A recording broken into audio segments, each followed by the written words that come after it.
I stood by the floor-to-ceiling window on the second floor of our Greenwich mansion, watching the black Rolls-Royce slowly pull into the circular driveway. The door opened, and Victor Vance stepped out, wearing a sharply tailored, expensive custom suit. He looked particularly handsome today. The charcoal gray fabric fit him perfectly, accentuating his broad shoulders and narrow waist, while his chiseled features looked as though they had been carved from marble. But as he stepped out of the car, he didn't even think to look up at the second-floor window. Our housekeeper, Martha, hurried over to him and said quietly, "Mr. Vance, your wife is ready. She's waiting upstairs." Victor glanced at his Rolex. His tone was as indifferent as if he were discussing the weather. "Tell her to stay up there." Martha froze. Victor kept walking, and his voice drifted clearly up to my ears. "Tonight's dinner is critical. I asked Madison to come with me," he scoffed. "If she goes out dressed like that, she'll only embarrass me." Martha stood rooted to the spot, pale, her lips trembling, not daring to utter a single word. I gripped the window drapes so tightly that my knuckles turned white. The mirror in my walk-in closet reflected my current appearance. I was wearing an evening gown I had bought 3 years ago, right around the time I married Victor. It was a navy blue velvet dress, not exactly new, but not a rag either. Yet, I had worn it so often that the cuffs were starting to fray. In these 3 years, I had never asked him for a single dime. When I married him, I gave up everything. My name, my status, and everything that was rightfully mine. I used to think that if I was obedient and patient enough, he would eventually appreciate it. But it turned out I was wrong, dead wrong. From downstairs came the sharp, rhythmic click of high heels on the marble floor, followed by Madison's breathless, cloying voice. "Vic, look! Does this dress work for me?" I walked over to the top of the staircase and looked down. Madison was wearing a floor-length, champagne-colored mermaid gown. A dazzling diamond necklace sparkled at her throat. Like a boneless snake, she wrapped herself around Victor's arm, radiating triumph. Victor looked down at her, and a tender, genuine smile, one I had never seen before, graced his lips. "It's perfect," he said. Those 2 words plunged into my heart like a knife. In 3 years, he had never smiled at me like that, not once.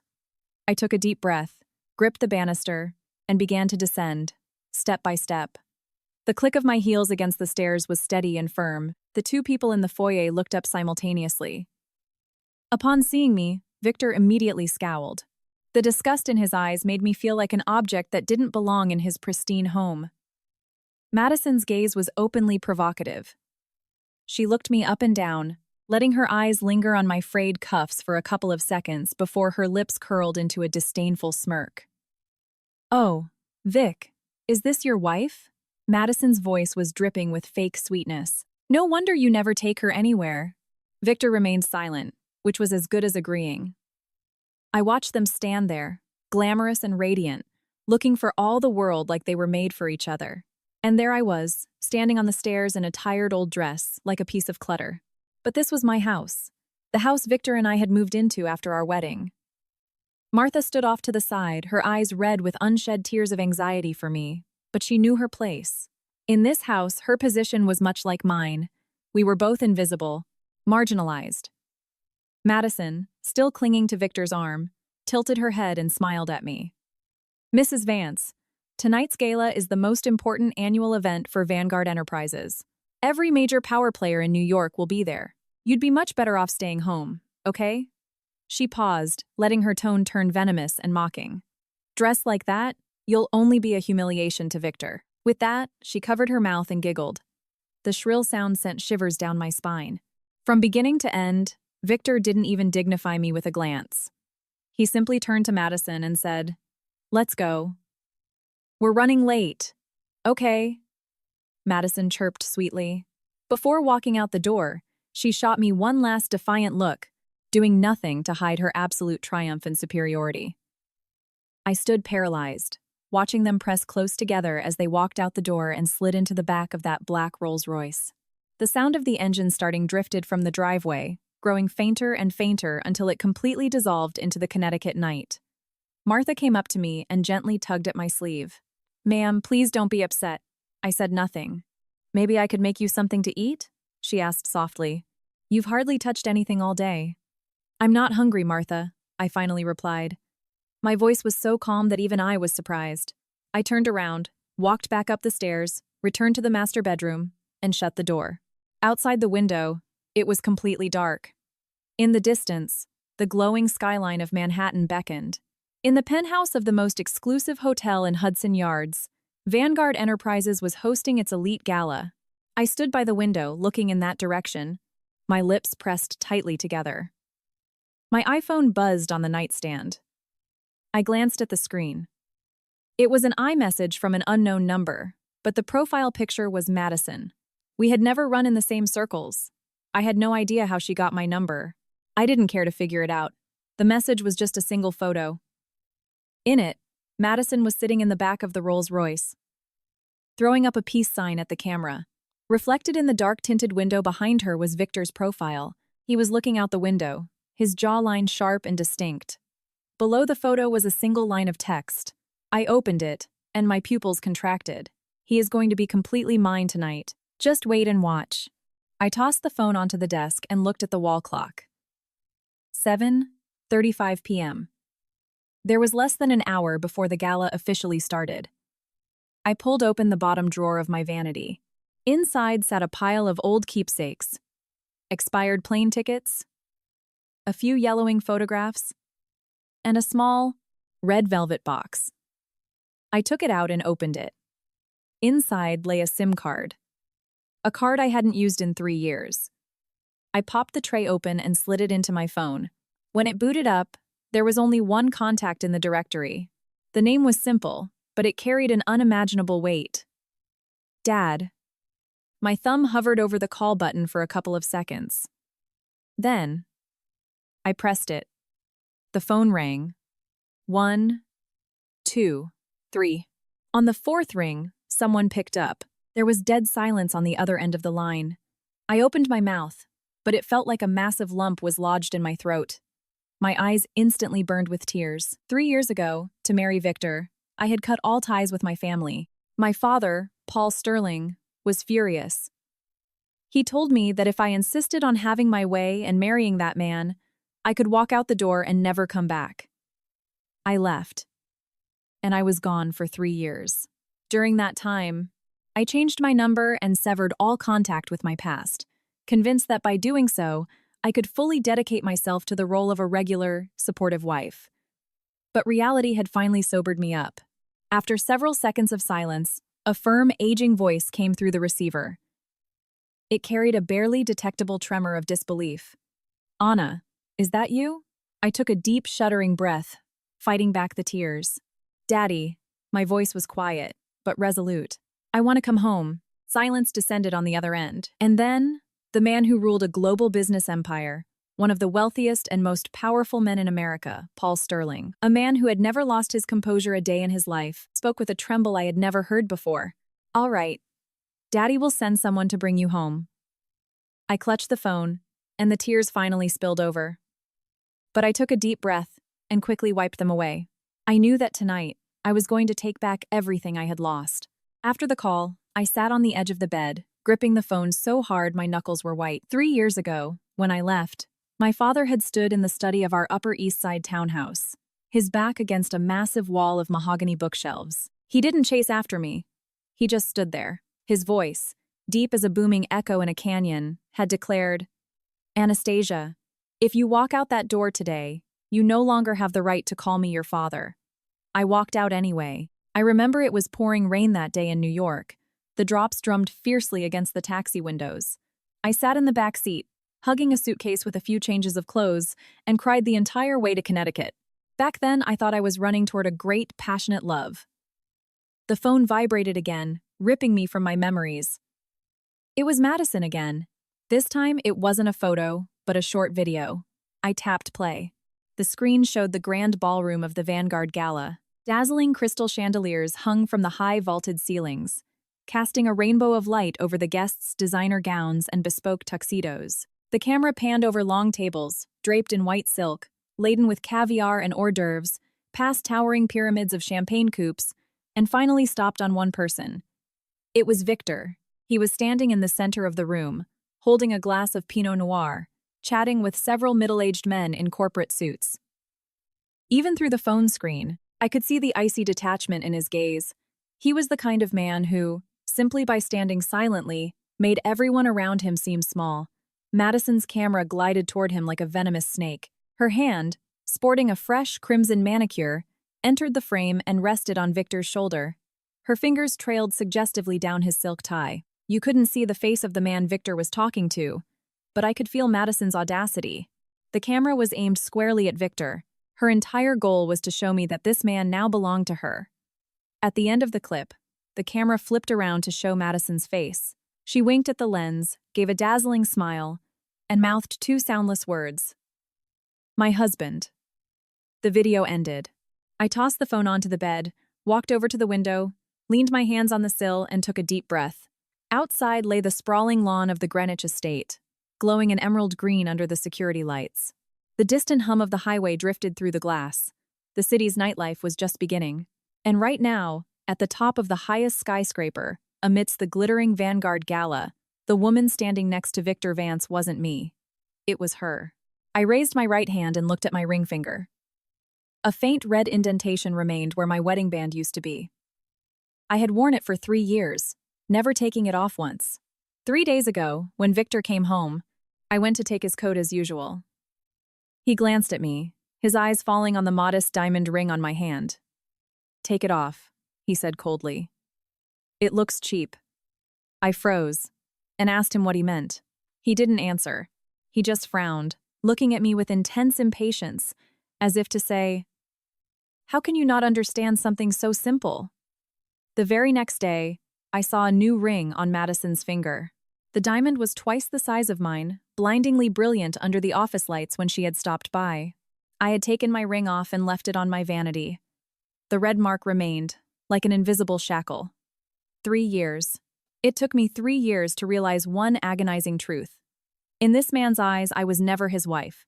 I was just a prop he brought home to placate his traditional parents and quiet the rumors on his board of directors.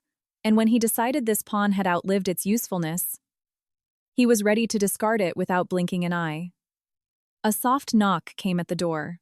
Martha's voice drifted through the wood, cautious, as if she were afraid of spooking me. "Ma'am, there is a gentleman waiting for you downstairs. He says he is your driver." I froze. He pulled up in a Bentley," Martha added, sounding bewildered. "The license plate is very unusual, just numbers." It felt like a jolt of electricity ran through me. It was my father's car. I threw open the door and practically flew down the stairs. Martha scurried after me, fretting, "Careful, ma'am. Don't trip." Standing in the foyer was a man in a crisp, immaculate black suit. His hair was slicked back flawlessly, and he stood as straight as a bowstring. Seeing me come down the stairs, he offered a slight, deeply respectful bow. "Miss Sterling. Mr. Sterling sent me to bring you home.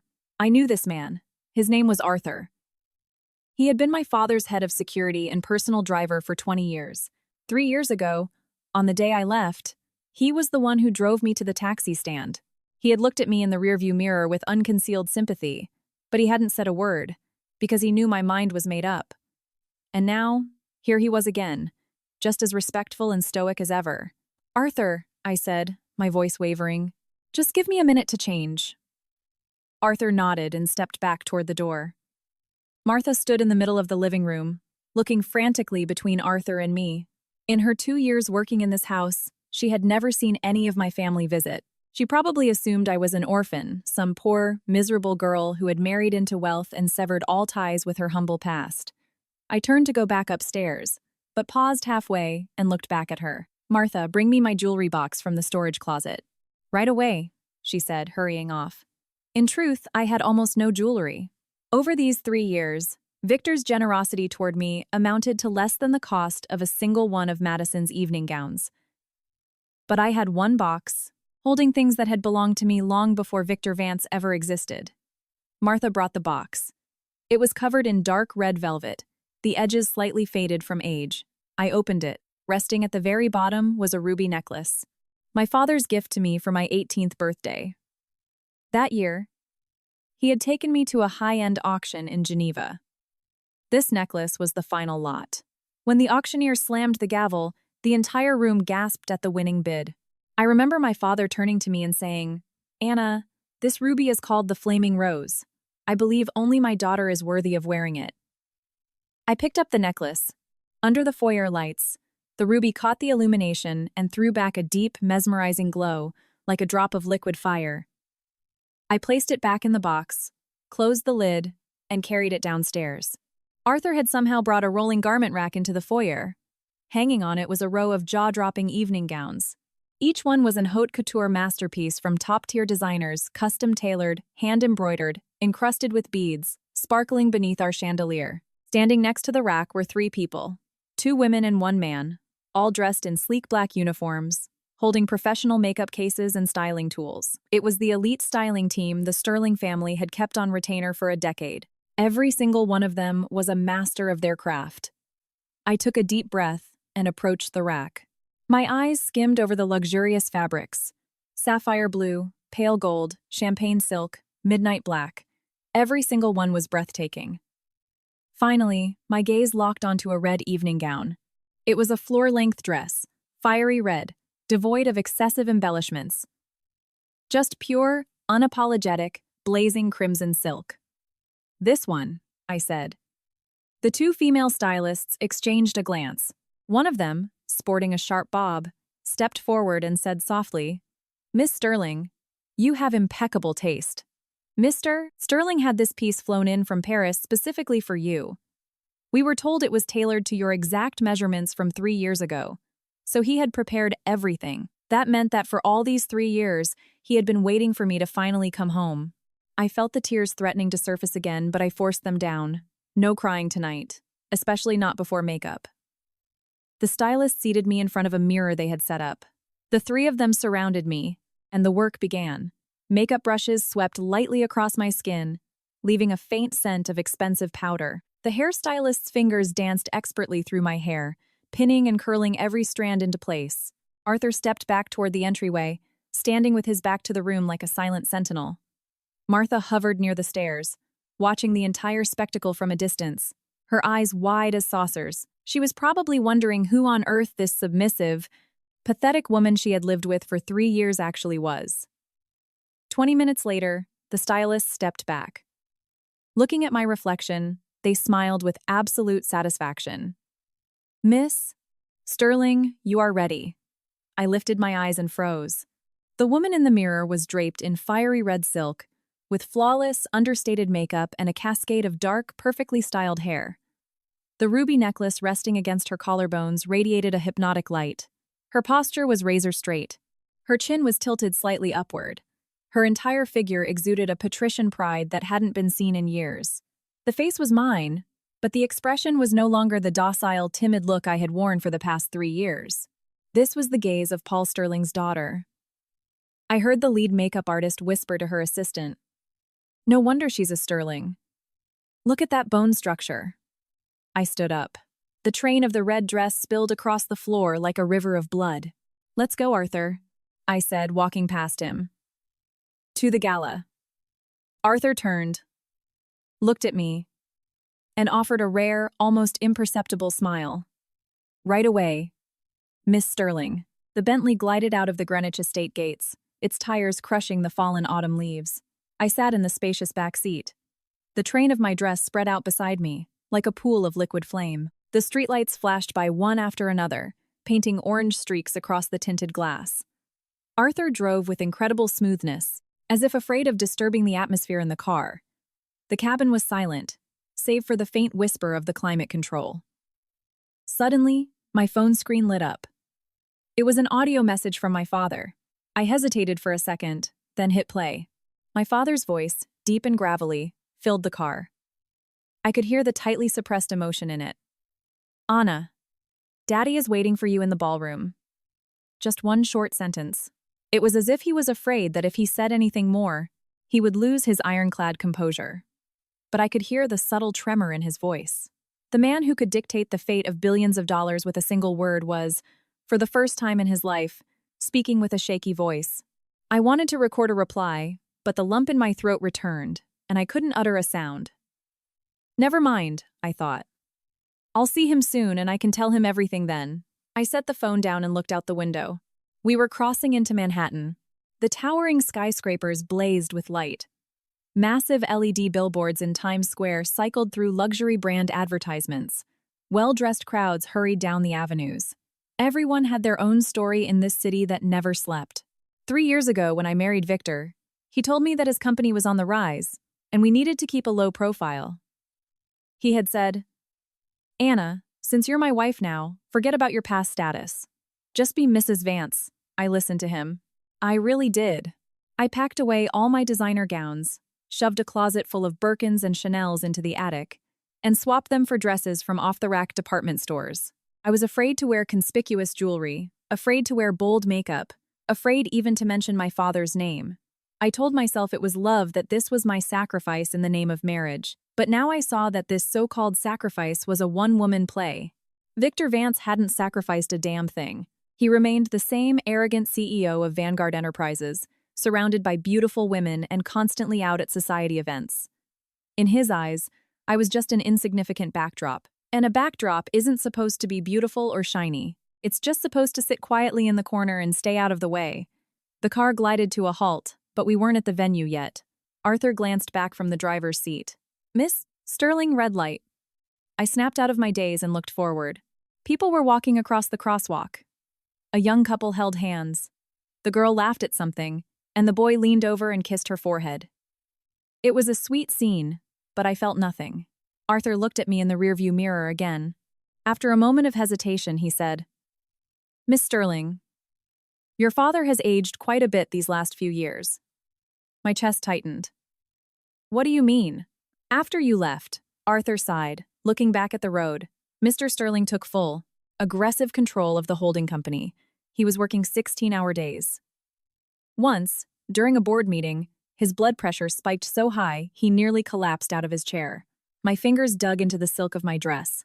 The doctors said it was severe exhaustion," Arthur continued, hesitating slightly, "and heartbreak. Heartbreak."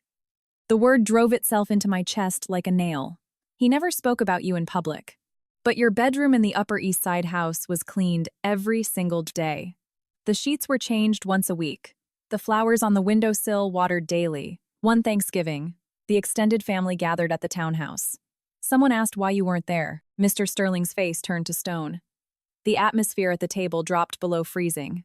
"Since then, no one has ever dared to mention your name in his presence." Arthur spoke in a flat, even tone, like a security briefing, but every word hit me like a sledgehammer. I closed my eyes and took a deep, shuddering breath. "Arthur, drive faster," I said. Arthur nodded and pressed the accelerator. The Bentley shot forward like a streak of black lightning through the New York night. We sped down the West Side Highway. The city lights stretched out ahead like a living tapestry of electricity.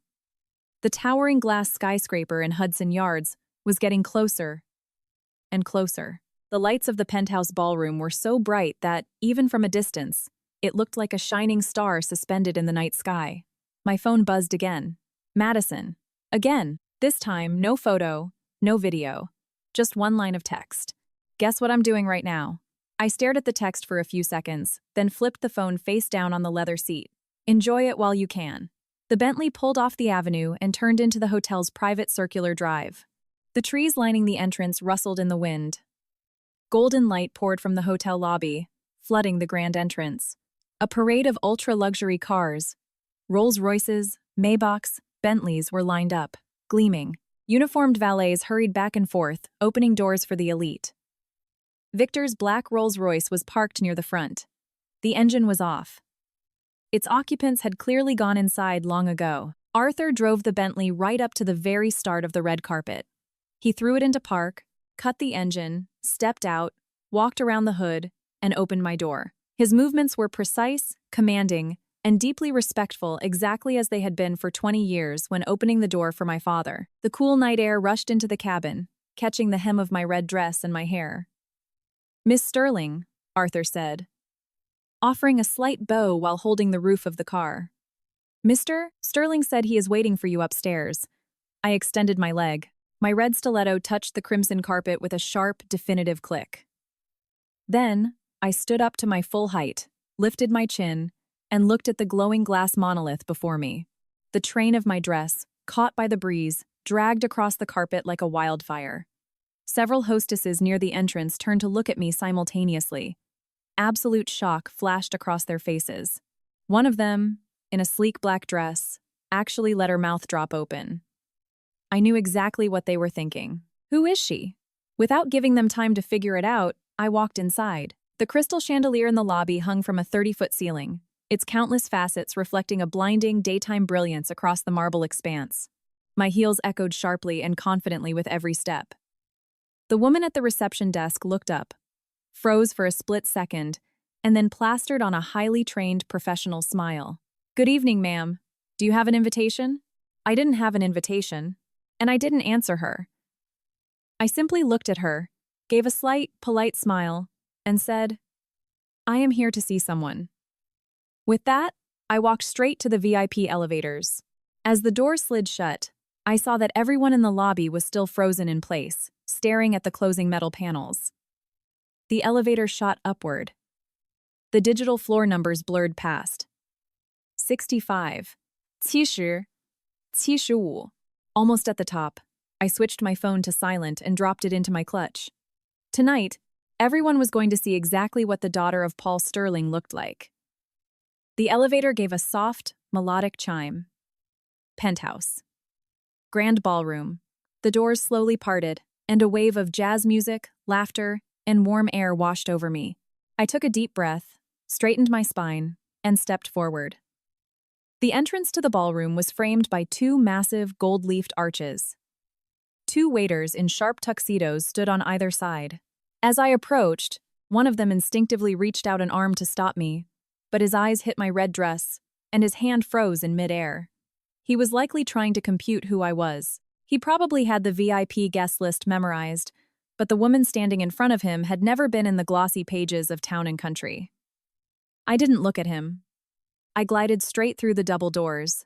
The heat and noise of the gala hit my face. The vaulted ceiling held a chandelier that looked like an inverted waterfall of diamonds, cascading light onto the gilded molding of the walls. Every detail screamed obscene wealth. Long tables draped in white silk held towers of oysters, wagyu bites, and imported delicacies.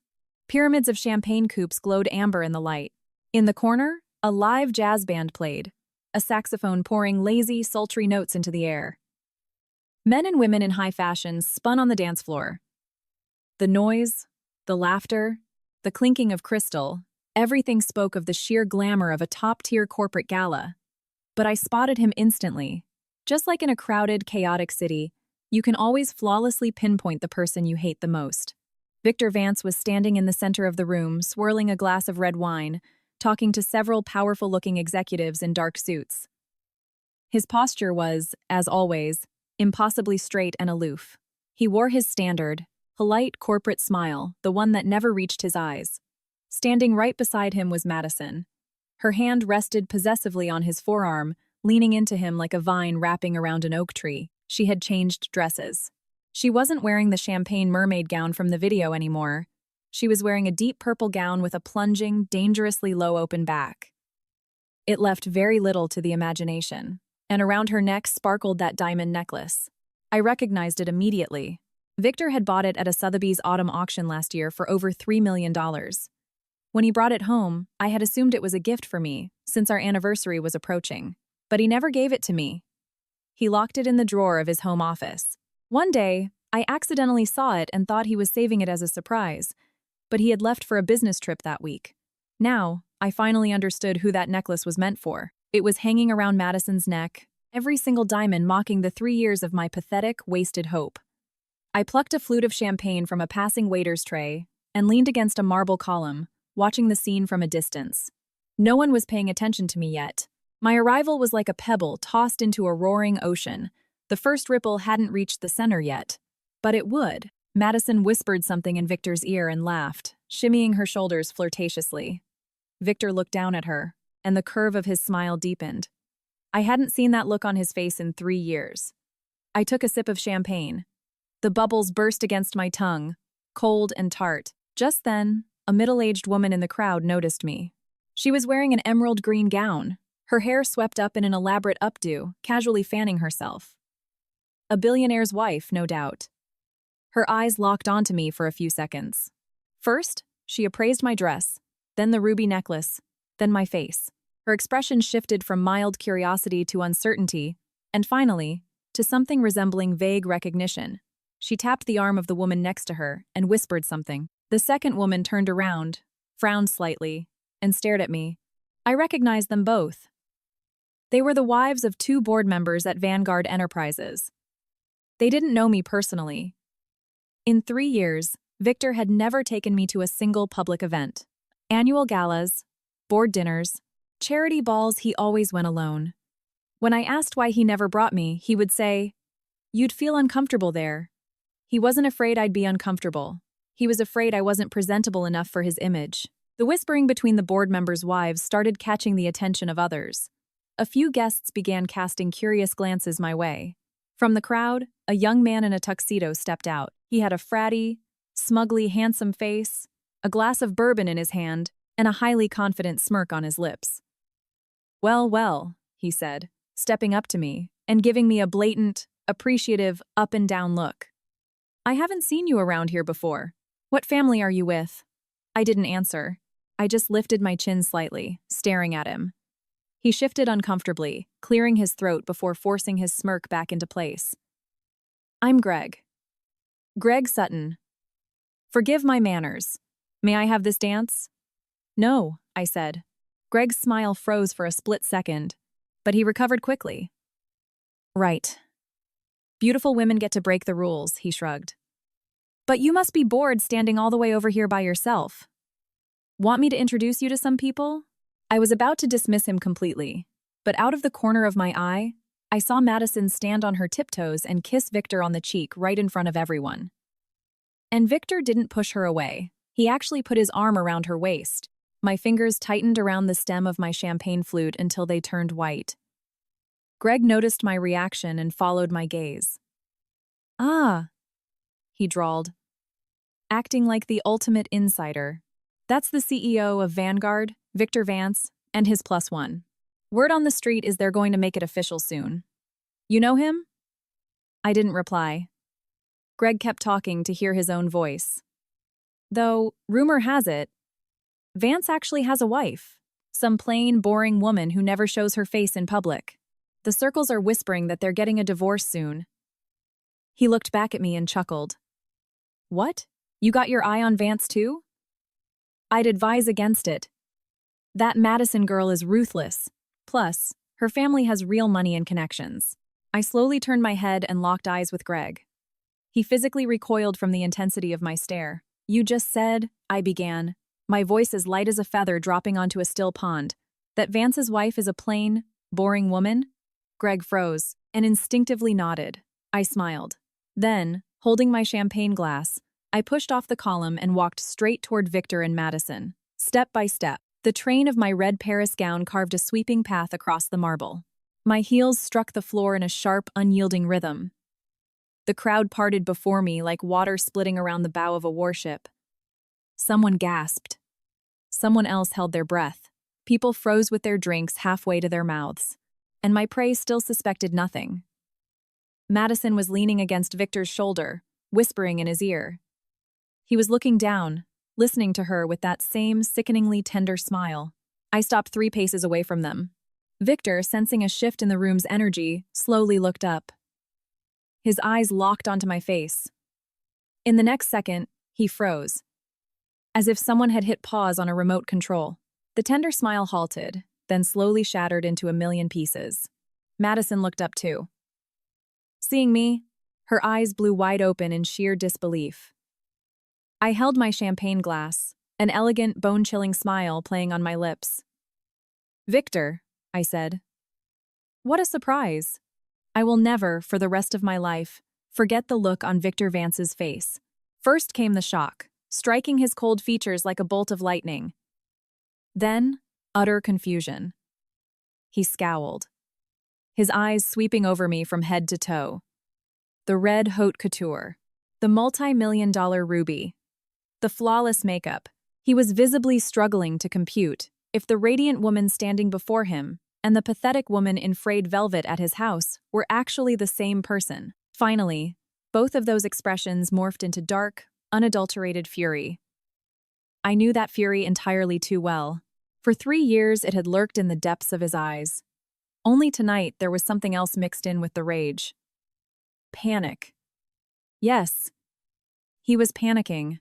The man who ruthlessly executed corporate takeovers without blinking was now gripping his wine glass so tightly his fingers were trembling. Madison was the first to snap out of it. She instinctively pulled her hand away from Victor, her smug defiance instantly replaced by fluster. But she recovered quickly. Women like her were born actresses. Her expression flipped faster than turning the page of a magazine. "Oh, it's Mrs. Vance," Madison sneered, her lips twisting into a nasty smirk. "How on earth did you get in here?" "I don't recall Victor putting you on the guest list."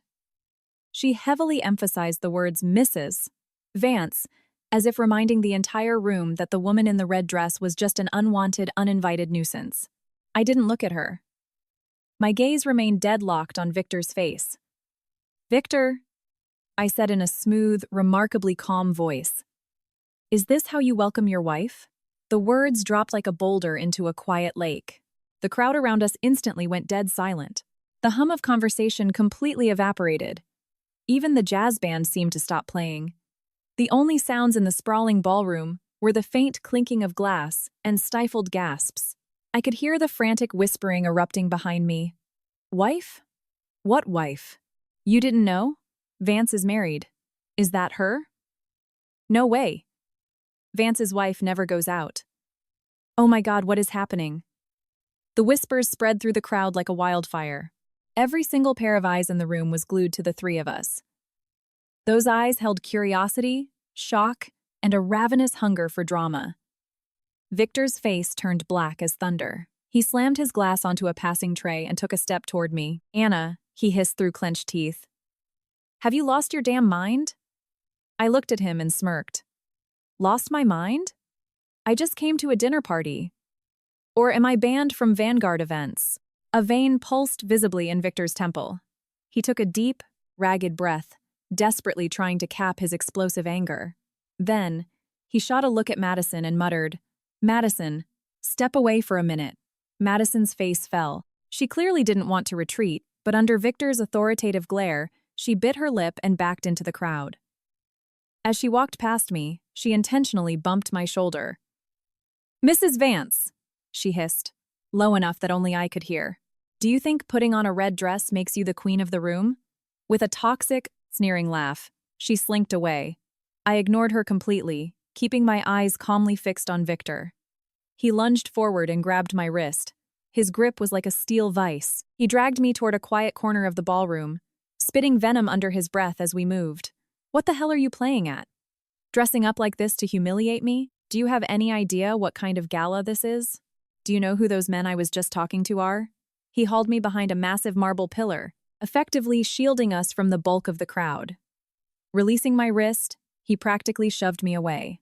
I stumbled slightly but kept my footing and glared back at him. Victor's face was dark red, the veins in his neck bulging against his collar. He shoved a finger an inch from my nose. "Anastasia, I am giving you exactly 3 minutes," he said, enunciating every syllable like a threat. 3 minutes to disappear from this building. If you dare take one more step, or what, I cut him off. My voice was quiet, but every word struck like a hammer. Victor froze. For 3 years, I had been nothing but docile and compliant.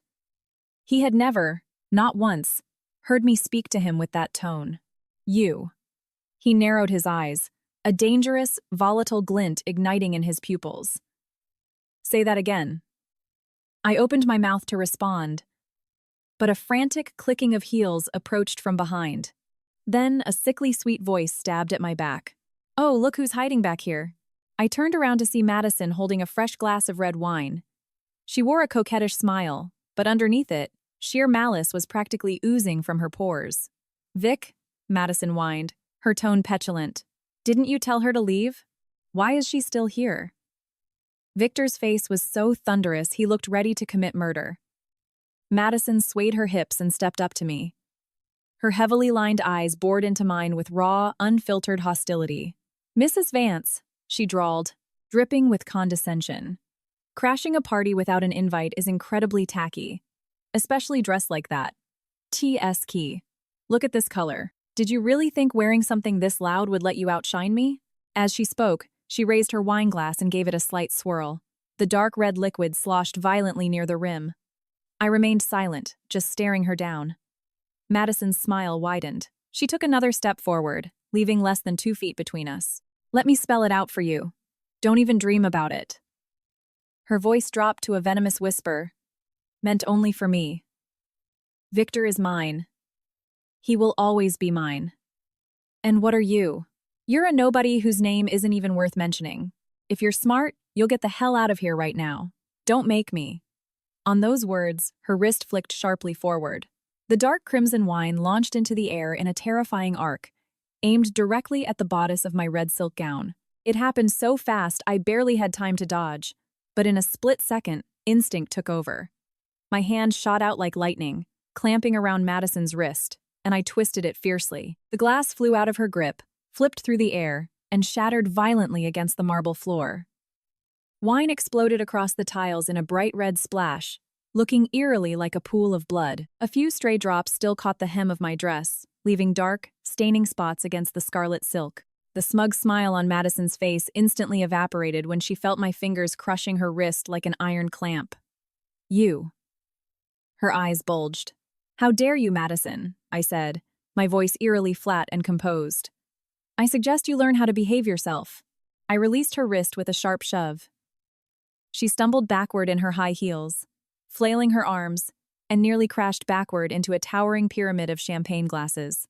Victor lunged forward and caught her by the waist just in time. He looked down at the shattered glass and the bleeding wine on the floor, then snapped his head up to look at me.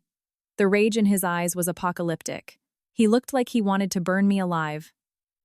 Anastasia, he roared. He didn't lower his voice this time. The shout echoed across the entire ballroom. Are you done making a scene?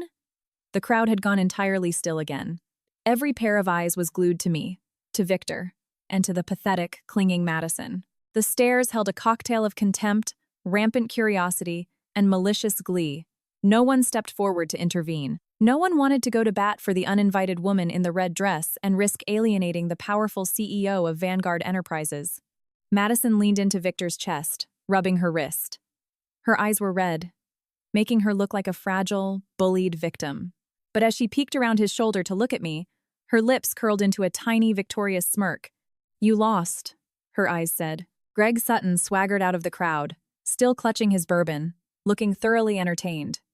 Mr. Vance, he drawled loudly. Is this really your wife? Funny, you never mentioned her. Victor's face rapidly cycled from stark white to flushed red. The whispering in the crowd surged into an audible hum. God. What an embarrassment. No wonder Vance kept her hidden. I heard she's from some dirt-poor nobody family. Imagine crashing a gala just to throw a tantrum. I heard every single word. Finally, Victor spoke. His voice was low and gravelly, forced out from the back of his throat. Ladies and gentlemen, he projected, forcing a tight, agonizingly fake smile onto his face. It looked more like a grimace. I apologize. My wife has been struggling with her nerves lately. I'm sorry you had to witness this outburst. I will have security escort her home immediately. He spat the words escort her home with absolute, unfiltered hatred. Having delivered his PR spin, he turned back to me, his eyes promising sheer retribution. I stood alone in the center of the spectacle. At my feet were shards of broken glass and a puddle of spilled wine. The hem of my dress was stained, yet I simply tilted my chin up and looked right past Victor's head, aiming my gaze at the grand arched entrance of the ballroom. A commotion had started near the doors. A cluster of people had gathered, and at the absolute front of the group stood a man in a bespoke, dark gray suit. He was 6'2", with meticulously styled, silver gray hair. His mere presence seemed to suck the oxygen out of a 30-foot radius. Trailing immediately behind him were 4 massive bodyguards in black suits, their faces like carved granite. In that moment, the ambient noise in the ballroom died entirely. The man stared at me, and I stared back. His lips twitched, as if he were restraining a hurricane of emotion. Then, he began to walk toward me, step by agonizingly slow step. In the utter silence of the room, the heavy thud of his shoes sounded like the beating of war drums right before a symphony's climax. When this man stepped through the crowd, it was as if a vacuum had sealed the ballroom. The gossiping that had buzzed seconds ago was instantly annihilated. Every eye snapped away from me and Victor, locking onto the new arrival. Several executives holding drinks instinctively stumbled backward, as if repelled by a physical force field. I recognized the reaction. It was the way jackals scatter when a lion steps into the arena. It was my father, Paul Sterling. He wore a dark gray suit, perfectly tailored, with a crisp white pocket square peeking from his breast pocket. His hair was almost entirely silver now, but immaculate. His face was lined with deep wrinkles, but his eyes remained as lethal and sharp as twin daggers. The 4 bodyguards trailing him moved like a solid, impenetrable wall. But what terrified the room wasn't just my father. It was the 3 men walking directly behind him.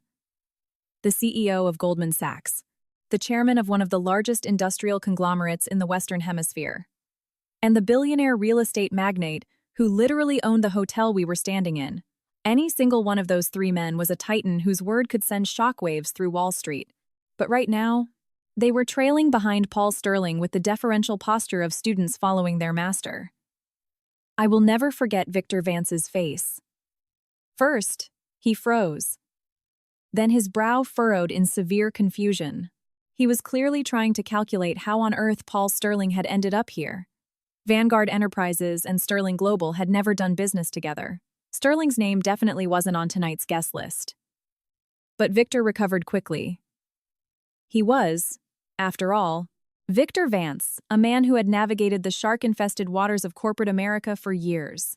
His face instantly rearranged itself into a flawless, ingratiating smile. He untangled himself from Madison, adjusted his suit jacket, and strode confidently toward my father.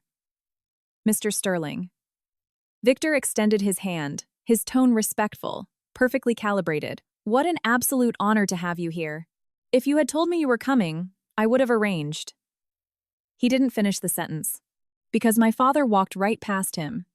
He just walked past him, as if Victor Vance didn't even exist, as if his outstretched hand was nothing but empty air.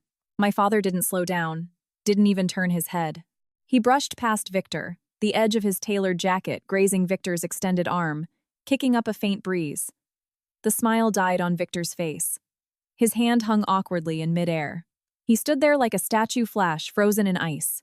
The only sound in the cavernous room was the heavy, rhythmic thud of my father's shoes. Step by step, firm and unstoppable as a moving mountain. And that mountain was moving straight toward me. I stood rooted to my spot.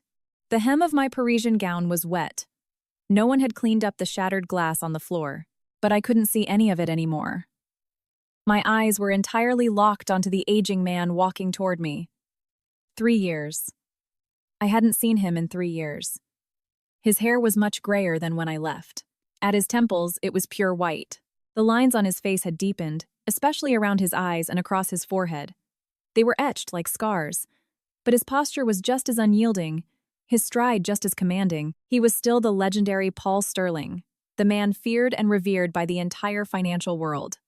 My eyes instantly flooded with tears. Madison, standing a few feet behind Victor, morphed from confused to thoroughly annoyed. She twisted her lips, leaned toward Victor, and hissed, "Vic, who is this old man? Why is he being so rude?" Victor didn't answer. He just snapped his hand down, gesturing frantically for her to shut up. But Madison wouldn't drop it. She shot my father a look of absolute disgust, then jerked her chin toward me and said loudly, ensuring her voice carried across the silent room, "Anna, did you seriously hire an actor to come play your White Knight?" The second the words left her mouth, the 4 massive bodyguards simultaneously snapped their heads toward her. No one said a word, but Madison choked on her breath, letting out a weak squeak as she instinctively stumbled backward. Victor grabbed her arm and practically threw her behind him to hide her. He looked up at my father's back, opening his mouth to apologize, but he swallowed the words because my father had already stopped directly in front of me.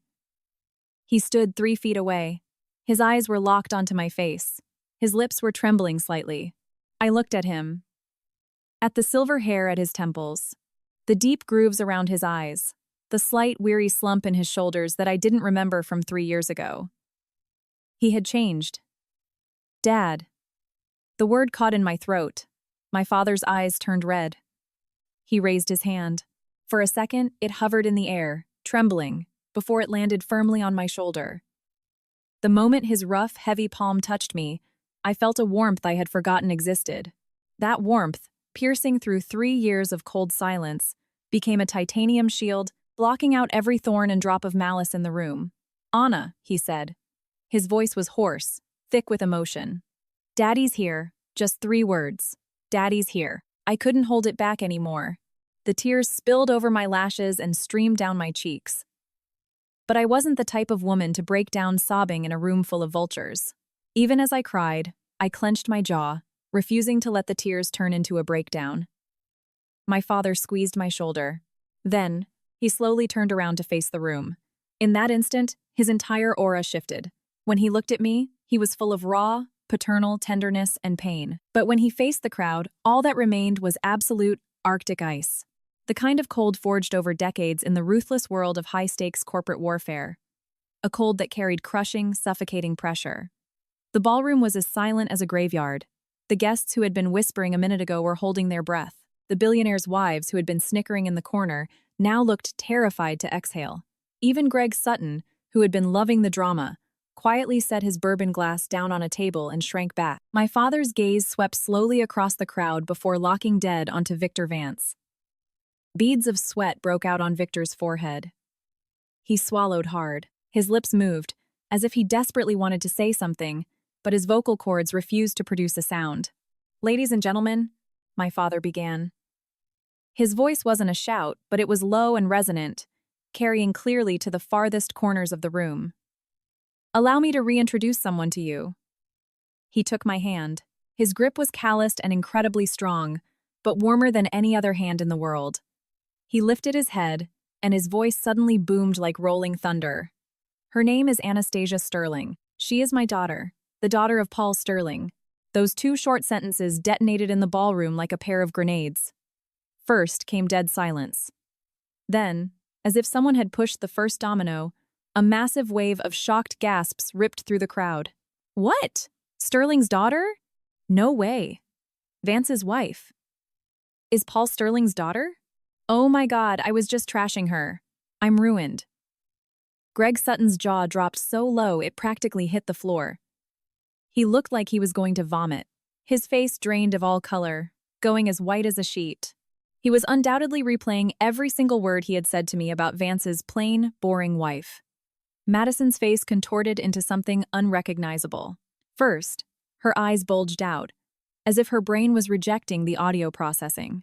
Then, her complexion went from flushed to corpse white to a mottled, sickly purple. Her lips trembled uncontrollably. "That's impossible!" she shrieked. The shrill sound tore through the room. "How is that possible? Anastasia Sterling?" I looked into her background. She's a nobody from a broke, working-class family. No one answered her. The elite crowd was too busy having mental breakdowns trying to process this earth-shattering revelation. The 2 bored wives who had been pointing at me earlier looked like they were ready to faint. One of them hid her face behind her fan and started shuffling backward toward the exit. The executives who had been laughing arrogantly with Victor just minutes prior now stared firmly at the floor, terrified to even glance in my father's direction. My father ignored all of them. His gaze remained welded to Victor Vance. Victor stood there, his head slightly bowed, his face an ashen, sickly gray. His lips were moving soundlessly, looking exactly like a middle schooler caught red-handed by the principal. My father's voice was still echoing in the rafters like the aftermath of a lightning strike.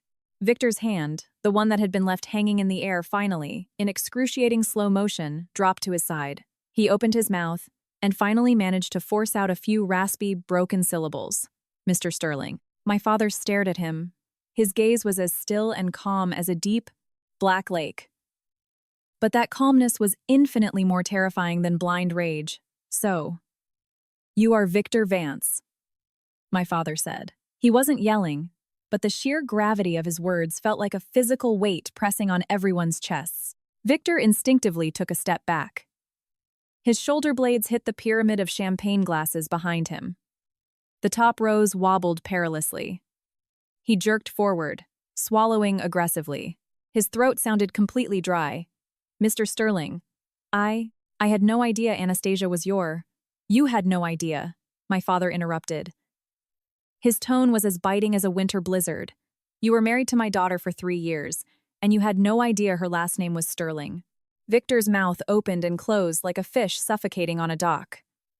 He wanted to defend himself, but he couldn't. Because he genuinely didn't know. In 3 years, he had never once asked my father's name. He never cared where I came from. He never truly looked at me. I remembered one rare occasion when he actually stayed home for dinner. I had cautiously tried to bring up my dad. The second I said, "My dad used to run a business," Victor had slammed his fork down, scowling with pure annoyance. Enough. What kind of business could your dad possibly run? Just eat your food. I shut my mouth, and I never brought him up again. Madison was still trembling behind Victor. Her flawless makeup was melting from a sudden outbreak of cold sweat. Her eyeliner bled into dark smudges under her eyes. She stared at me, her eyes manic with a cocktail of terror and pure denial. Suddenly, she jabbed her red manicured finger at me, her voice cracking into a hysterical screech. "You're all lying. This is a setup. What billionaire's daughter? This is a load of crap." She grabbed Victor's sleeve, shaking his arm violently. "Vic, don't believe them. This bitch cannot be Paul Sterling's daughter. Think about it. If she was some heiress, why the hell would she let you treat her like garbage for 3 years? Why would she wear cheap rags around your house? It makes no sense." She had a point. It really didn't make sense. To a rational person, a billionaire heiress would never abandon a life of extreme luxury to endure 3 years of quiet humiliation. The crowd began to murmur again. "Yeah, that is weird. If she's a Sterling, why did she let Vance walk all over her? Maybe Sterling's got the wrong girl?" I clenched my fists. Not out of anger, but because her words hit the rawest, most agonizing nerve. 3 years. Over 1,000 days. I truly had degraded myself. Right then, one of the men who had walked in with my father stepped forward. It was the CEO of Goldman Sachs. A man in his 50s, wearing gold-rimmed glasses and sporting a flawless haircut. On Wall Street, he was famous for his extreme discretion. He never spoke out of turn, but now he stepped to the front, adjusted his glasses, and spoke in a moderate tone that carried to every ear in the room. "Ladies and gentlemen," he said calmly, 3 years ago, I had the distinct privilege of being introduced to Anastasia. It was at a private auction reception in Geneva. Paul was there with his daughter, and Anastasia was wearing the exact same ruby necklace she is wearing tonight." He paused, pivoting his icy gaze to Madison. "Ma'am, you claim Anastasia is lying. Are you suggesting that I am lying as well?" Madison's face turned the color of chalk. Who was this man? The head of the most powerful investment bank on earth. A man who approved or denied billion-dollar credit lines before his morning coffee. Not a single soul in that ballroom would dare question his word. Then, the chairman of the industrial conglomerate spoke up. He was an older man in his late 60s, with a shock of white hair but an intimidatingly sharp presence. Leaning on a mahogany cane, he took a step forward, his voice booming out. "Paul, before you arrived, I was meaning to ask where your Anna had disappeared to for the last 3 years. I was in Geneva last year asking around about her." He turned his severe gaze on Victor. His eyes dripped with unmasked revulsion. "And you, Vance, you arrogant fool. You are handed the daughter of Paul Sterling as a wife, and instead of treating her like royalty, you drag this cheap trash in here to embarrass yourself in front of New York." The words cheap trash drove into Madison's chest like a bayonet. The last remaining pigment drained from her face. Her knees buckled, and she nearly collapsed. She whipped her head toward Victor, desperately seeking an anchor, but he wasn't looking at her. His eyes were glued to my father. Victor's forehead was dripping with sweat.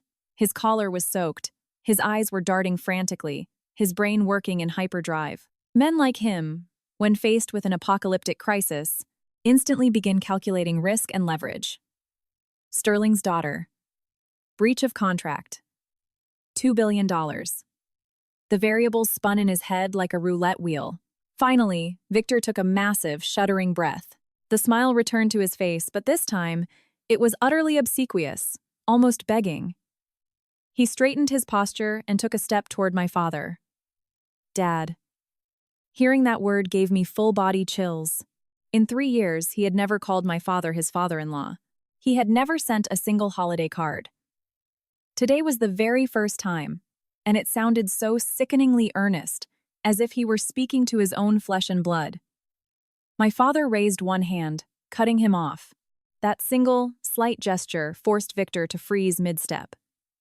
"Mr. Vance," my father said, using the exact tone he used when terminating a bad vendor. "Don't bother. I did not come here to acknowledge you as my son-in-law." Victor's face contorted again, but, accustomed to taking brutal corporate hits, he masked it instantly. He whipped around and swept his gaze over the crowd like a laser. The guests who had been whispering immediately dropped their eyes to their shoes, praying for invisibility. "Who just said my wife wasn't dressed appropriately?" Victor barked out. His voice was laced with a highly theatrical, manufactured outrage. "Who said she didn't belong at this gala? Step forward!" The crowd physically recoiled. No one moved. Obviously, no one was going to step forward. Volunteering right now meant drawing the wrath of Vanguard Enterprises. Who would be stupid enough to do that? But one person looked greener than the rest: Greg Sutton, the frat boy heir who had been bragging to me just minutes ago. He was cowering in the middle of the pack. His hand was shaking so badly his bourbon was sloshing over the rim. He was muttering something soundlessly to himself. I could read his lips. "I'm dead." He really was dead. Every word he had said to me could cost his father's private equity firm half its portfolio. Madison finally broke. The pressure was too much. She stumbled backward, hitting the marble column hard. Her face, twisted in absolute horror, snapped toward me. "I don't believe it. It's impossible."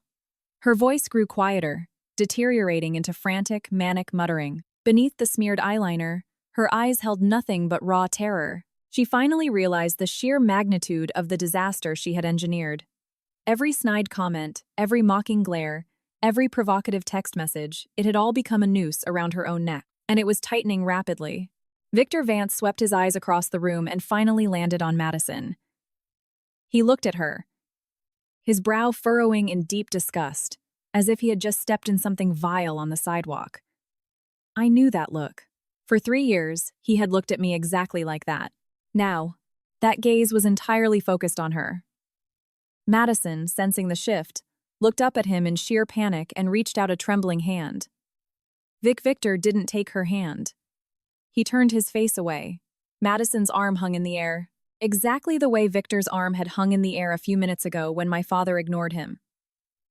My father stood beside me, holding my hand. His eagle-like gaze swept over the hundreds of elite guests, and then he spoke. His voice wasn't loud, but it possessed an ironclad, undeniable authority. "Ladies and gentlemen, tonight, with all of you as my witnesses, I, Paul Sterling, have an announcement to make." Dead silence reclaimed the room. No one dared to inhale. My father stood in the dead center of the ballroom, holding my hand with his left, his right arm resting easily by his side. His spine was as straight as a javelin. His eyes tracked across the faces of New York's most powerful people. The silence was absolute. You could literally hear the faint clinking of the crystal chandelier and the muffled sounds of the kitchen staff a floor below. Madison was slumped against the pillar, completely defeated. Victor stood a few feet away, sweat tracking down his temples and staining his collar.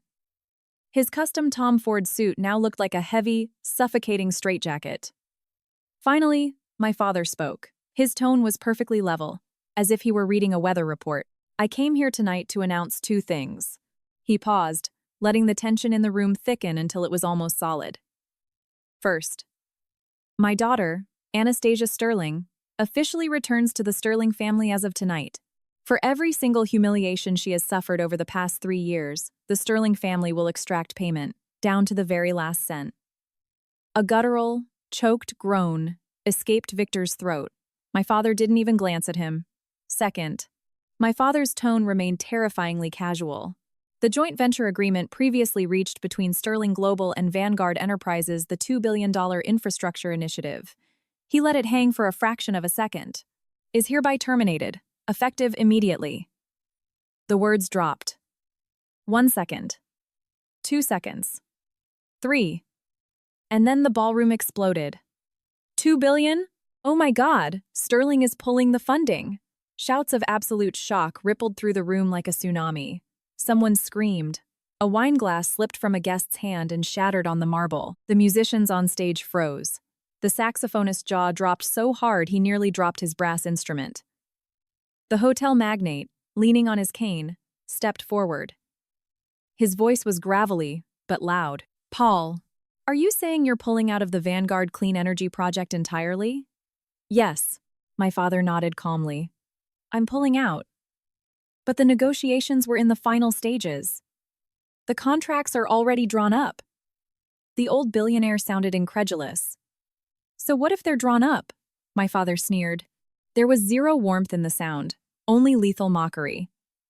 I, Paul Sterling, do business based on the caliber of the man, not the paper. If the man is garbage, the contract is just toilet paper. If the man is garbage. Those words hit Victor across the face like a physical backhand. He staggered backward, his heel catching the leg of a chair. The chair clattered loudly to the floor. Victor grabbed the edge of a catering table to keep from falling. His knuckles were bone white. Mr. Sterling. Victor's voice was hoarse, entirely unrecognizable. You can't do this. A $2 billion deal is not a game. We've been negotiating for 8 months. We were on the final step. The final step? My father cut him off. A dark, sarcastic edge bled into his voice. Mr. Vance, when you brought your mistress to this gala tonight, did you not consider that might be your final step? When you forced my daughter to stay home in a worn-out dress, did it cross your mind that that was your final step? Victor's face collapsed entirely. He opened his mouth, desperate to spin something, anything to salvage the apocalypse crashing down on his company. But he had no ammunition left. He turned to me. His eyes were filled with a frantic, begging desperation I had never seen in my life. Anna, he pleaded, taking a stumbling step toward me. His voice shook violently. Anna, tell your father. Tell him. In 3 years, I never physically hurt you. You always what? I asked quietly. Victor's mouth stayed open, but his vocal cords seized up. What could he say? That he didn't openly flirt with other women in front of me? That he didn't leave me alone in a massive house while he took his mistress to Michelin-star dinners? That he didn't just scream at me in front of half of Manhattan and order security to throw me out? He had absolutely nothing to say. At that exact moment, a middle-aged man in a gray suit came sprinting through the crowd, completely out of breath. His tie was crooked, his hair was a mess, and his face was the color of a corpse. He practically crashed into Victor, his voice cracking hysterically. Mr. Vance, it's a disaster. Legal just got a call from Sterling Global. They executed a unilateral termination on the $2 billion joint venture. And the banks just got the memo they're freezing the joint escrow accounts first thing tomorrow morning. It was Vanguard's chief financial officer. He was balding, and what little hair he had left was sticking up in all directions, making him look simultaneously pathetic and absurd. Victor grabbed him by the shoulders, screaming at the top of his lungs. What did you just say? Freezing the accounts? Yes, the CFO sobbed. Sterling Global said, since they hold the majority equity in the initial phase, they have the legal right to execute a unilateral freeze. Mr. Vance, if that capital is locked up, the corporation won't have the liquidity to cover operations. We won't even make payroll next month. Victor let go of the man's shoulders. He deflated instantly, like a punctured tire. The guests surrounding him physically recoiled, treating him like a biohazard. The elite businessmen who had been laughing and drinking with him 20 minutes ago were now violently avoiding eye contact, desperate to sever any perceived association with Vanguard. And why wouldn't they? $2 billion. That was enough to bankrupt a company Vanguard's size overnight. Madison was still cowering by the column. Her smeared makeup made her look like a deranged clown. Suddenly, she let out a piercing shriek that made several people wince. I don't believe it. You're faking this. All of it. She thrust a shaking finger at me. She is not a billionaire's daughter. If she was really an heiress, why the hell would she act like Victor's desperate little maid for 3 years? Why? What did she want? She had screamed the question that was burning in everyone's mind. Why? Why would the daughter of Paul Sterling endure 3 years of emotional abuse? It was the question currently eating Victor Vance alive. I looked at Madison. My face was as calm and reflective as a mirror. "You don't understand?" I said softly. "Because you've never actually loved anyone." She froze. "You stayed with Victor for his money, his power, and the title of Mrs. Vance. That's why you can't wrap your brain around it." I paused, shifting my gaze past her to look directly into Victor's terrified eyes. 3 years ago, I thought I was marrying for love. For love, I gave up everything. I cut ties with my father, abandoned the sterling name, and agreed to be a quiet, invisible housewife. I thought he would value that kind of loyalty. My eyes turned cold. He didn't. So tonight I came back. The words were spoken softly, but they rang clearly in everyone's ears. The ballroom fell silent again. But this silence was different. Earlier, it was fueled by shock. Now, it was heavy with something entirely different. Pity. Respect.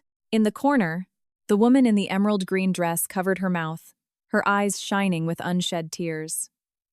Her husband, a man with a slight paunch, adjusted his glasses and muttered, "Good Lord, the woman was that devoted," before catching himself and shrinking back into the crowd. But Madison wasn't moved. Her face contorted with unhinged rage. She pushed off the pillar and lunged toward me, her heels skidding wildly on the marble. "You bitch!" she screamed, jabbing a finger inches from my face. "You think you won? You think just because Daddy threw his weight around, you're the queen now? I'm telling you right now, Victor is mine. And nobody is taking him from me." Before she could finish her deranged threat, her ankle violently rolled. Her 4-inch stiletto caught the edge of the puddle of wine from the glass she had shattered. She lost her balance completely and pitched backward, crashing directly into the massive display of champagne coupes. With a deafening, apocalyptic crash, the entire pyramid collapsed. Amber liquid and thousands of shards of crystal exploded in every direction, showering her from head to toe. Madison lay gasping in a pile of broken glass. Her expensive purple gown was soaked, clinging to her skin. Shards of crystal and champagne foam were tangled in her hair. She tried to push herself up, but her palm sliced open on a jagged piece of glass. Blood instantly streamed down her fingers. Seeing the blood, she let out a blood-curdling, agonizing scream. No one stepped forward to help her. Victor just stood there, staring down at the soaked, bleeding woman on the floor. His eyes held no sympathy, no anger. Just absolute, dead emptiness. Greg Sutton, hiding in the back, finally fumbled his glass entirely. It shattered on the floor. He ducked his head, desperately trying to melt into the crowd and escape. But my father's bodyguards had already locked their eyes on him. There was nowhere to run. Right then, Victor's phone rang. Not a ringtone, a violent, continuous vibration. He pulled it out mechanically. He looked at the caller ID, and the very last traces of life left his face. He hit answer, his hand shaking so violently he almost dropped the device. "Mom," he croaked. The voice on the other end was so loud and hysterical I could hear it from 10 feet away. It was an older woman, absolutely screaming. "Victor, what is going on? The lawyers just called. Sterling Global killed the contract. Your father just collapsed. The ambulance is taking him to Mount Sinai. He's having a stroke. Explain to me what the hell you did to Anastasia." Victor's eyes were bloodshot. His hand spasmed. He opened his mouth a few times but could only choke out, "Mom, you stupid, arrogant bastard." The shriek was deafening. "Go find her and beg. Get on your hands and knees, do whatever she wants. And fire that cheap little tramp you brought to the gala. Do you hear me? If your father dies tonight, don't you ever come home." The line went dead. Victor stood like a statue, staring blankly at the screen. Then, slowly, he raised his head. A manic, dangerous light flickered in his eyes. He whipped his head around, his gaze slicing into Madison like a machete. Madison had finally dragged herself to her knees. She was soaked in alcohol, a slice of lemon garnish tangled in her wet hair. She flinched violently at his gaze and scrambled backward on the glass. "Vic," she whimpered, her voice trembling. "Don't look at me like that." Victor stalked toward her. Every step radiated pure, lethal menace. "Get out," he growled, His voice was a guttural rasp. "You have 60 seconds to get out of my sight. If I ever see your face in this city again, I will personally make sure you never work or live in New York." Madison's mouth fell open. Her ruined makeup made her look entirely pathetic. Her lips quivered, and tears mixed with the champagne on her cheeks, turning her face into a smeared watercolor painting. "Victor!" she shrieked hysterically.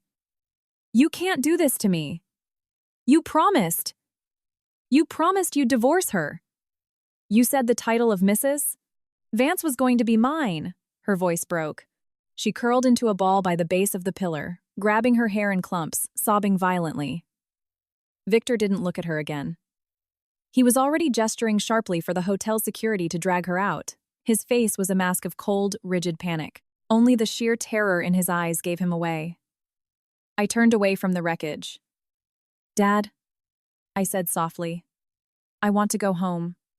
My father looked at me, his eyes softening with deep affection and lingering pain. He gently draped a cashmere shawl over my shoulders and turned to his driver. "Arthur, bring the car around. We're taking Miss Sterling home." "Right away, sir," Arthur replied instantly. Hearing this, Victor violently spun around. His face was ghost white. He took a desperate step forward, opening his mouth to beg. But a single, lethal glare from my father froze him in his tracks.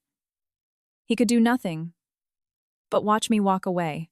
The train of my red Parisian gown glided effortlessly across the marble, like a dying, yet fiercely proud flame. Arthur drove me to the Sterling family's historic townhouse, on the Upper East Side. I hadn't been here in 3 years, but the massive oak doors and the wrought iron gates looked exactly the same. As we pulled up, the motion sensors triggered, flooding the limestone steps in warm, welcoming light. "Martha." Wait. No. Not Martha. It was Mrs. Higgins, our longtime housekeeper, standing at the door. Her eyes were red, and she was clutching an extra blanket. Seeing me step out of the Bentley, she gasped, "Miss Anna, you've come home." I nodded, tears pricking my eyes again. She called me Miss Anna, not Mrs. Vance. My father had undoubtedly given the order. Inside the townhouse, nothing had changed. The antique mahogany furniture was polished to perfection. The same classic novels I read at 18 lined the library shelves. On the coffee table sat a freshly poured cup of chamomile tea and a plate of my favorite snickerdoodle cookies. Betty, our cook, came rushing out of the kitchen, her apron covered in flour. When she saw me, she burst into tears. "Oh, Anna, you're back. I'm going to make a fresh batch of chocolate chip pancakes right now." She wiped her eyes with her sleeve and hurried back toward the kitchen. My father stepped up behind me. "Anna, your room is on the 3rd floor. Mrs. Higgins kept everything exactly as you left it." I turned to look at him. The man who, an hour ago, had acted as the ruthless executioner of Wall Street was now just a father standing in his living room, making sure his daughter was comfortable. The next morning, I woke up to the sound of birds outside my window, a rarity in Manhattan. For a few seconds, I couldn't process where I was. Then I realized it was my old bedroom. The room I grew up in. The morning sunlight filtering through the heavy drapes was warm and golden, completely unlike the cold, sterile light of the Greenwich mansion. I sat at my vanity. My face was bare of makeup, but looking in the mirror, I saw something entirely new in my eyes. Mrs. Higgins brought up a hot breakfast tray. "Miss Anna, your father is waiting for you in his ground floor study." The door to the study was open. My father was sitting at his massive desk, a laptop open and a stack of legal briefs in front of him. Seeing me, he took off his reading glasses. "There are reporters camped outside," he said calmly. "They want an interview." I told my PR team they'd have to wait until I asked my daughter. I froze. "Yes," my father nodded. "What happened last night is on the front page of the Journal and Bloomberg. Vanguard stock crashed at the opening bell. The banks have already initiated aggressive debt recovery. Several of the Vance family's real estate assets were frozen overnight." He stated the facts as if he were reading a grocery list. As an apex predator in the business world, he knew exactly what kind of apocalyptic chain reaction pulling $2 billion would trigger. Everything was playing out exactly to his design. "I have nothing to say to the press," I replied. "But there is one thing I need to ask of you, Dad." Downstairs, The media circus hadn't dispersed. Camera crews and microphones clustered around the wrought iron gates. The headlines were already written. Sterling Global pulls. $2B plug. Vanguard Enterprises implodes. Victor Vance showed up outside the townhouse around 11:00 a.m. He didn't arrive in a Rolls-Royce. He came in a standard yellow cab. He was wearing a severely wrinkled white dress shirt, collar unbuttoned, a heavy layer of stubble on his jaw, and aggressively bloodshot eyes. The paparazzi froze for a second, then swarmed him like piranhas, camera shutters clicking furiously. "Mr. Vance, care to comment? Is it true Vanguard is filing for Chapter 11? Victor ignored them entirely. He stood at the gates, gripping the iron bars, staring at the front door. He had begged me for a meeting via text all night. But I had blocked his number hours ago. He stood at those gates for 3 hours. No one came out. At 2:00 p.m., the heavy oak door finally opened. Arthur walked down the steps. Impeccably dressed in his black suit, he held a sleek leather portfolio. He walked to the gate and passed it through the bars to Victor. Victor stared at the folder, then looked up at Arthur. "Where is Anna?" "I need to see her." Arthur didn't answer. He simply opened the folder and pulled out a stack of legal documents. It was a divorce settlement. At the bottom of the final page, my signature was already inked. "Mr. Vance," Arthur said coldly. "Miss, Sterling has already signed. All that remains is for you to affix your signature." Victor stood paralyzed, his fingers digging into the iron gate. His eyes grew incredibly red. "I'm not signing it," he rasped, his voice cracking. "I won't sign it until she looks me in the eye." Arthur sighed, placed the leather folder on the ground just inside the gate, and turned his back, walking away. Victor eventually signed it. After standing by the gate until the sun started to set, his phone rang again, likely an update from the hospital regarding his father. When the call ended, Victor collapsed onto the sidewalk as if his legs had been severed. He sat there on the concrete for a long time. Then, with a violently shaking hand, he pulled a silver pen from his pocket, reached through the bars, and signed the documents. His final, jagged signature tore right through the premium paper. That same evening, the SEC and the NYPD announced a joint criminal investigation into Vanguard Enterprises for alleged corporate wire fraud and embezzlement. News footage of Victor Vance being escorted out of a downtown precinct in handcuffs flooded the evening broadcasts. The final footnote of the day belonged to Madison. After Victor kicked her out, she apparently tried to book a one-way first-class ticket to Dubai. She was detained by authorities at JFK. According to the tabloids, she had thrown a screaming tantrum in the terminal. Her hair was a rat's nest. She had lost one of her designer shoes, and she discovered at the counter that all her credit cards and her passport had been flagged and frozen. Every luxury brand she influenced instantly terminated their contracts. The New York Post ran the headline, "The End of a Fake Cinderella Story." I watched the broadcast on the massive flat screen in our living room. Mrs. Higgins, dusting a bookshelf nearby, muttered, "Good riddance to bad rubbish." My father, sitting on the leather sofa reviewing a contract, didn't say a word, but the corners of his mouth twitched upward ever so slightly. It was late into the night. My phone vibrated. An iMessage from an unknown number. Just a single sentence. "I just realized that you were the only person who ever truly loved me." I stared at the screen for 3 seconds, then hit the power button, plunging the screen into darkness. Outside, the wind rustled the leaves of the oak trees. I leaned back against the plush sofa cushions and closed my eyes. I could hear Betty humming a tune in the kitchen, the heavy footsteps of my father pacing in his study upstairs, and the faint, familiar creak of the old townhouse settling in the wind. These were the sounds of home. Absent-mindedly, I rubbed the ring finger of my left hand. The red indentation from the band I had worn for 3 years was almost entirely gone. In a few days, it would vanish completely, as if it had never been there. 3 years. I had traded my frayed velvet dress for blazing Paris crimson. I had reclaimed exactly what I was worth. From this day forward, no invitation written in gold foil would ever carry pity or mockery aimed at me. I picked up my phone. Without typing a reply, I went into the settings and permanently deleted the phone number I had once known by heart, along with every single memory tied to it. When it was done, I took a deep, cleansing breath. A faint, genuine smile graced my lips. Tomorrow was going to be a brand new day.